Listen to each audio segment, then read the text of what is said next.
Estás escuchando el podcast de Romanos 1:16 con JP Martínez. ¿Cómo sabes que has nacido de nuevo? Esta es una muy buena pregunta y quiero que escuchemos un breve clip que me ha salido en el feed de redes sociales, en donde Samuel Pérez Millos, que es un gran expositor, es un maestro de las escrituras prolífico, tiene recursos extraordinarios, pero en esta ocasión él ha lanzado la pregunta de cómo sabes que has nacido de nuevo, y creo que la respuesta que ha dado merece algunos comentarios, es muy apropiada para hablar acerca del tema de las evidencias de la salvación en relación a Primera de Juan. Pero quiero que escuchen con atención el siguiente clip. ¿Cómo sabes que has nacido de nuevo? Bueno, porque en el año, hace 5 años, un domingo por la mañana, pidieron que los que sintieran necesidad de Cristo levantaran su mano y yo levanté la mía.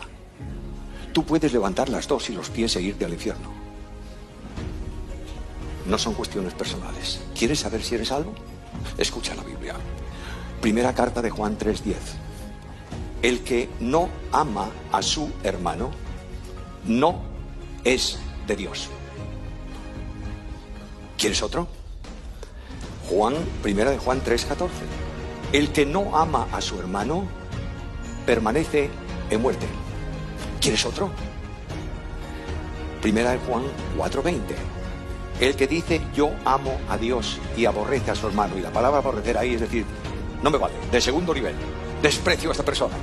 El que dice yo amo a Dios y aborrece a su hermano es un mentiroso.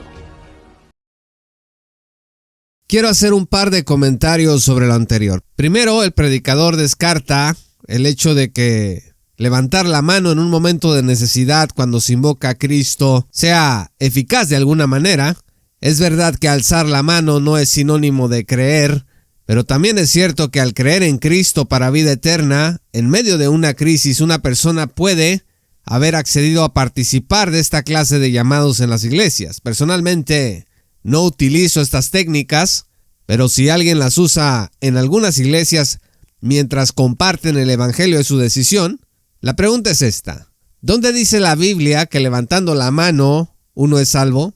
Pues en ninguna parte.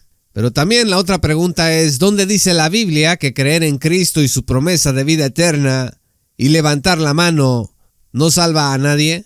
Pues en ninguna parte tampoco. Por otro lado, el predicador dice que no se trata de cuestiones personales. No sé qué quiso decir con eso, porque la redención eterna es un asunto personal con implicaciones comunitarias y escatológicamente nacionales e internacionales. En segundo lugar, el predicador cita 3 pasajes de Primera de Juan como evidencias de salvación eterna. Para responder a la pregunta ¿cómo sabes que has nacido de nuevo?, el predicador cita Primera de Juan 3, verso 10, Primera de Juan 3, verso 14 y Primera de Juan 4, verso 20. El predicador llega a estas conclusiones porque está leyendo Primera de Juan como un documento escrito para saber quién es salvo y quién no lo es. Esta es una lectura muy popular de esta carta que varios comentaristas eligen realizar. Sin embargo, no es la única lectura. Hay otra forma de leer Primera de Juan que no tiene nada que ver con evidencias de salvación eterna, sino con los términos de nuestra comunión con Dios. Miren, una cosa es leer algo que me dice cómo ser salvo, y otra cosa es leer algo que me dice cómo tener comunión con Dios ya siendo salvo.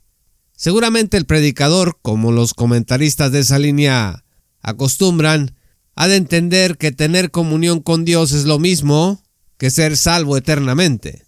Una Biblia de estudio tan popular como la MacArthur tiene esta forma de ver las cosas. Eres salvo, entonces tienes comunión con Dios. No tienes comunión con Dios, entonces no eres salvo eternamente. Pero Primera de Juan nos ofrece muchas muestras de que se trata de un documento dirigido a personas nacidas de nuevo. Todas las amonestaciones y exhortaciones de la carta solo tienen sentido para aquellos que ya han sido redimidos. Vea usted Primera de Juan 2, verso 12, os escribo a vosotros, hijitos, porque vuestros pecados os han sido perdonados por su nombre. Luego el 13, os escribo a vosotros, padres, porque conocéis al que es desde el principio. Os escribo a vosotros, jóvenes, porque habéis vencido al maligno. os escribo a vosotros, hijitos, porque habéis conocido al Padre. Es decir, Primera de Juan está dirigida a los creyentes genuinos y verdaderos en Cristo.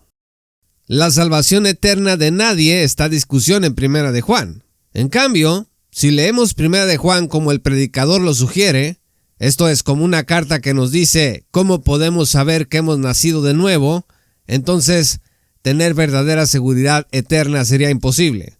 Esto sin decir que militaría directamente esta idea con lo que acabamos de leer en Primera de Juan 2.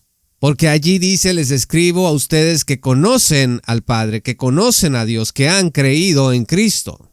El predicador cita 1 de Juan 3, verso 10, 3, verso 14 y 4, verso 20. Todos estos pasajes nos dicen que hay algo que nosotros necesitamos hacer, a saber, amar a nuestros hermanos. La implicación del predicador del clip es que no hay ninguna persona nacida de nuevo que no ame a su hermano. Los que no aman a sus hermanos están condenados al infierno, según esto que el predicador ha dicho en ese video. Esto significa que si por alguna razón una persona en la iglesia desarrolla un sentimiento malo hacia su prójimo, entonces esa persona se va a ir al infierno porque permanece en muerte y es un mentiroso, según la interpretación de los textos en Primera de Juan. Piense por favor un momento en esto. Esto significa que una persona redimida jamás puede llegar a despreciar a otra persona. Es decir, no es posible cometer ese pecado en la vida cristiana. Esa es la implicación. Yo no conozco la vida del predicador, pero sí conozco mis propias debilidades y no pocas veces he tenido que luchar contra el desprecio que llega a asomarse en mi corazón hacia otros que me han hecho daño o le han hecho daño a mi familia o a la iglesia, dentro de la propia comunidad cristiana y también fuera de ella. Esto mismo he sabido de varios creyentes con una trayectoria sólida en la fe que han pasado por las mismas batallas espirituales y con quienes he compartido oraciones y consejo para salir adelante obedeciendo lo que el Señor dice. Despreciar al prójimo es el deporte de nuestra naturaleza pecaminosa, pero ahora en Cristo tenemos la capacidad de vencer el pecado. Fíjese lo que dice Romanos 6, versos 5 al 6. Porque si fuimos plantados juntamente con Él en la semejanza de su muerte, así también lo seremos en la de su resurrección, sabiendo esto, que nuestro viejo hombre fue crucificado juntamente con Él, para que el cuerpo del pecado sea destruido, escuche, a fin de que no sirvamos más al pecado. Entonces nuestra salvación eterna nos equipa para ya no servir al pecado. De manera que despreciar al prójimo es un pecado que podemos vencer, no un pecado que es imposible que un cristiano cometa. Lo que 1 de Juan 3, verso 10, 3, verso 14 y 4, verso 20 nos está diciendo es que despreciar a nuestros hermanos y a cualquier otra persona no es permanecer en comunión con Dios por medio de Cristo, sino permanecer en los hábitos de la vida vieja. Hemos muerto ya al pecado y sin embargo, podemos aún actuar como si siguiéramos en él. Primera de Juan nos dice, ¿cómo podemos permanecer en Cristo? Dice, hay que andar como Él anduvo. Primera de Juan 2, verso 6. Y también Primera de Juan nos dice cuáles son las señales de que nuestra comunión con Él no está como debería de estar. Entonces, Juan 3, verso 14 dice, nosotros sabemos que hemos pasado de muerte a vida en que amamos a los hermanos. El que no ama a su hermano permanece en muerte. Esto significa que al amar a otros cristianos, los creyentes experimentan la nueva vida que poseen. El amor cristiano, estimados amigos, nos ayuda a apreciar nuestra nueva vida de una forma especial. Pero ¿qué pasa cuando un creyente no ama a su hermano? Tal persona no puede experimentar aquella nueva vida de aquella forma especial. Es como recibir la bendición de un manjar del que se está probando solo una pizca. La profundidad de la comunión con Dios se experimenta en la medida que amamos a los demás. De otro modo, esa experiencia de la nueva vida está lejos de nosotros o permanece en muerte, como dice el texto. Así que, al no amar a nuestro hermano, somos hallados mentirosos. Dice 1 de Juan 4:20, porque amar a Dios y aborrecer al hermano es caer en contradicción y no cumplir el mandamiento de Dios. 1 de Juan 4:21 por eso lanza esta corrección. El que ama a Dios, ame también a su hermano.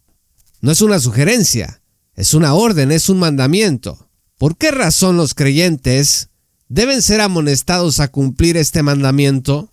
Pues porque pueden llegar a desobedecerlo.